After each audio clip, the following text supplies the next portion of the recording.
What's going on, everyone? So, to no one's surprise, Team USA bounced right back, got the win, and is now advanced to the semifinals. This surge was led by Tyrese Halliburton as well as Mikal Bridges. Those were the two main guys today that really stepped up and helped lead the charge. You had Bridges with 24 points. You had Tyrese Halliburton with 18 points. And look, Team USA is more than capable of winning the FIBA, winning the World Cup. I actually said when Team USA lost that I actually thought losing that game was really good for them, right? Because they never really had any real challenges, any real, like they had a couple like moments where it was like, uh-oh, like could Spain really beat them? And then it was like, oh no, they're just too good, they're too talented, and just ran away with it, right? They were playing from behind a lot. It was just kind of like, oh, we can just flip the switch and we're good. And they tried to do that against Lithuania, and all of a sudden it was like, oh, it just didn't work out, right? Like there were moments where it looked like, oh, they were going to do it again. They were going to come back and win. But this time they fell short, where it's like they came with that urgency. They came with that like locked in focus and just ran away with it. Now, obviously, competition, you can question the game and the matchup, but ultimately, look, I don't like if Team USA plays their best brand of basketball, even if they play like 3/4 of their best brand of basketball, I think they can win the gold.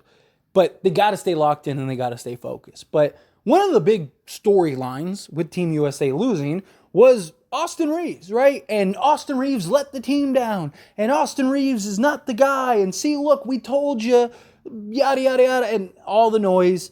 And again, like I went on my little rant in the previous video about this. I talked about how I just think it's hilarious that you have all these people that say Austin Reaves is trash and doesn't belong on Team USA, and he's just a body out there. He's a glorified role guy. And then when Team USA loses, he's the one guy to blame, right? Not Triple J, who got one rebound and is supposed to be a star. Not Anthony Edwards or Tyrese Halliburton or Brandon Ingram or any of these guys that are franchise cornerstones for their team. No, it's the guy that's a glorified role player. It's the guy that, it shouldn't even be on Team USA. It was his fault that they lost, right? And he still gave you, even in a loss, he still gave you 7 points, which for FIBA is really good, right? But again, it's just the silly narrative. But guess what? Austin Reaves, after one bad game, bounced right back. Right back, and gave you 12 points, 3 of 4 from the field, 2 of 3 from 3, 4 rebounds, and 3 assists. And Team USA won again, right? Now, could you make an argument that, like, hey, Team USA lost because Austin Reaves didn't have a great game? Sure, because Austin Reaves has been that impactful, that important. He's number 1 in rating, right? This is a guy that is averaging basically 11 and 6 per game for during his FIBA stint, right? This is a guy that is very important for Team USA. He's the guy that's basically weathering the storm. Every time Team USA is in any type of rut, anytime Team USA is in any type of trouble, you see Steve Kerr just throw in Austin Reaves, and he immediately just balances everything out, and then the ship is right and everything is good again, right?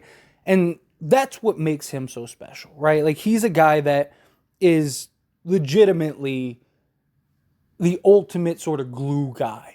Right? You've heard all of the players talk about it. You've heard about Steve Kerr talk about it. It's what he does for the Lakers, right? Just being that glue guy, that guy that can just come in and just do everything that is asked of him, impact both sides of the basketball, right? People talked about his lack of defense in the Lithuania game, but like he was guarding centers and power forwards and stuff like that. Like, it's not what he's supposed to be doing. It's not what he's supposed to have to do. He's supposed to be guarding the guards. He's a guard. He's a shooting guard, right? Like, he's not supposed to be having to guard 6'8", 230-pound players, right? Like, or 7-foot centers. Like, that's not what he's supposed to be having to do. And yet, he's willing to do it if that's what is needed of him, right? Like, and that is what makes Reaves so great, is his willingness to be chameleon-like. Whatever you need from me, sure. You need me to go drop 20, I'll go get you 20. You need me to go get you 10 assists, I'll get you 10 assists. You need me to just kind of impact the game without the box score, I can impact the game without the box score. It's all the little things that Austin Reaves does. And it's just the consistency. Again, like, you look at Austin Reaves, you want to talk about Mr. Consistent. The guy was Mr. Consistent all year and during the playoffs for the Lakers. He had that like 2 or 3 game stretch in the playoffs where everyone thought his reign was over and that there he is, he came back, like now he's playing a good team and now he can't, and what happened? He bounced right back. Guys have bad games. Guys have bad moments. Guys have bad stretches. Every player in the history of the game, Michael Jordan, Kobe Bryant, LeBron James, they've all had bad games, bad stretches. It happens. And it's just funny that people will say Austin Reaves isn't a star, or he isn't this and he isn't that, and then give him the star treatment when they lose. It's like, so what is it? He either is or he isn't, right? Like, I don't necessarily think Austin Reaves is a star yet. I think from a platform standard, he is, without a doubt, right? I mean, he's global now. He's the guy that's getting all the media, all the hype, all the attention, all the love, all the everything, right? And is that because he's a Laker? Sure. But both things can be true, right? He could be getting sort of overhyped because of him being on Team USA and a Laker, but he could also be living up to said hype, right? The reason he keeps getting hyped up and the reason he keeps getting the exposure that he's getting is because he's so good, right? Like if he was just some bum that's out there doing nothing and he's giving you 2 points per game. I mean, look, Brandon Ingram has been one of the worst players on Team USA from like every metric. Eye test, stats, rating, like you name it. He's our 3rd worst rated player, right? Like, and where's his criticism? Nobody's talking about him, but Team USA loses and Austin Reaves is the guy to blame? Why? Because that shows how good he really is, how impactful he really is on the game of basketball. And that's what makes him so special. That's why he keeps getting the attention, because he's living up to the hype. If he wasn't living up to the hype, there would be no conversation. It would just fizzle out and he'd go away, like we've seen with countless players. But he continues game in and game out to show you he is that guy. He had one bad game, and in a bad game, he still gave you 7 points in 13 minutes, which is ridiculous.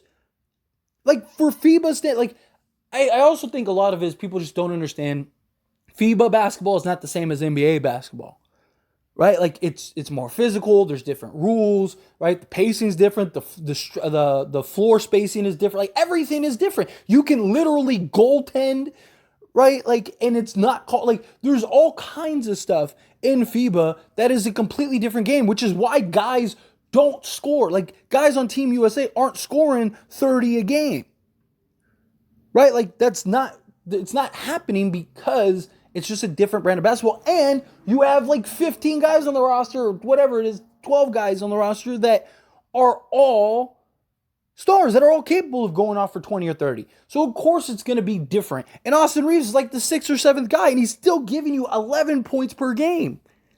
11 points per game as the 7th guy. And it's not because he's just this like power. No, it's because he's so efficient.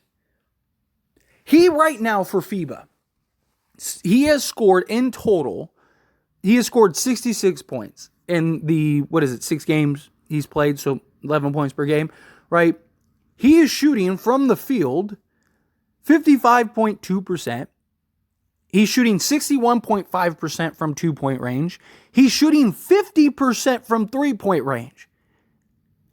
92, almost 93%. He's 92.9% from the free throw line. He's giving you 9 rebounds,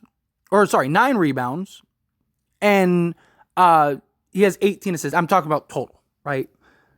So, again, this guy is doing everything you could ask for. He's getting it done on both sides of the basketball, right? He's got 9 steals in 6 games. So he's giving you a steal and a half per game, right? He's got a plus minus of plus 69 overall and an EF of 80. That is ridiculous. And again, you want to talk about consistency, all right? You're talking about so far in this tournament, first round, he's giving you 12 points, 15 points, 8 points, 12 points, 7 points, 12 points. I mean, what's more consistent than that?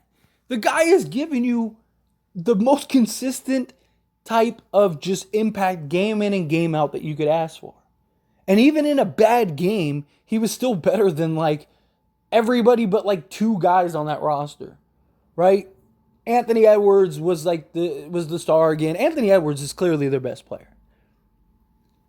But like outside of Anthony Edwards, you can make an argument Austin Reaves has legitimately been at least their most consistent player. And maybe their second or third best player overall, like throughout the course of things, right? Because Jalen Brunson has had some real nice games, but he's also had some like weird fizzled games. All right, Mikal Bridges, we already talked about Brandon Ingram, right? Anthony Edwards is the guy that's like game in and game out giving you everything. But like Triple J has kind of been okay, I guess. He's had his good and bad moments. But Austin Reaves, he's been the guy, right? He's been the guy, game in and game out, that's providing everything. Him and Tyrese Halliburton. Tyrese Halliburton deserves a lot of love too. And I mean, he was great this game, right? Him and Mikal Bridges led that charge. But Austin Reaves has done everything you could ask for from a player, and he's going to continue to do that. And I'm pumped to see him this year on the Lakers in a bigger role, just kind of continuing where he left off, right? Because that was a question, right? Like, was this just a stretch? Was it just a run? Was it just a fluke, right? Like, because we've seen it. We've seen it by a lot of players. Have just great playoff series, great seasons, great, stretches, and get the bag, and they're just never the same, right? Like, a guy that I use as an example is like Chandler Parsons, because I think that's a good example, right? He just had this like huge, just great season, great playoff run, got this ridiculous bag, and he was out the league before his contract was over. Jeremy Lin, right? You had, Linsanity, which was like ridiculous at the time, and he was out the league a couple years, 5 years later or whatever it was, because he wasn't able to recapture that. I don't think the Reeves sanity, I don't think it's going anywhere, because he's too consistent and he's too efficient. Like, and it's not just like a stretch, right? We got enough games and sample size to see, right? And like, is he the number one? Like, if he's your best player, you win in a championship? Probably not, right? It's just probably not happening. But if he's like your second or third best player, which he is on the Lakers, could you win a championship? Sure, right? Like the Lakers could win the championship this year, and he would be their, third best player, which I think on many nights he might end up being their second best player, right? Like, and it's because they have the depth, the talent, the roster, the everything to kind of put around, right? If you had Austin Reaves and Giannis, right? Like, could they win a championship? Like, I think so, right? Like, Austin Reaves is he ever going to be a top 5, top 10 guy? Probably not. I don't personally see that happening. And I'm a guy that's as high on Austin Reaves as possible. But the reality is he's already 25. How much more better and efficient can he be? Right? I mean, the guy's already almost 50, 40, 90. Right? Yeah, like, could he have a season where he goes off and gives you 25 or 30 or something like that? Sure. But even then, like, if he had, like, let's say he has a season where he's 35-5. I've talked a lot about him being 25-5, right? Like, what if he's like 30, or let's say he's like 35-5, right? Like, that would be a ridiculous season. But I still wouldn't say, like, oh, he's a top 5 player, right? Like, but could he be, a top 20 player at some point? Sure. Right? 25 player at some point? Sure.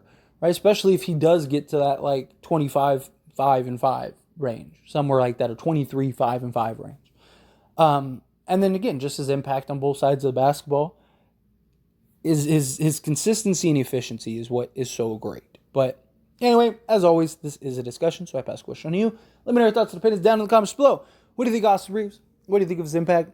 Do you think he's fine, he's killing it? Do you think, do you need him to improve? Do you need him to show you more? I feel whatever thoughts are. I'd love to hear it. Let me know down in the comments.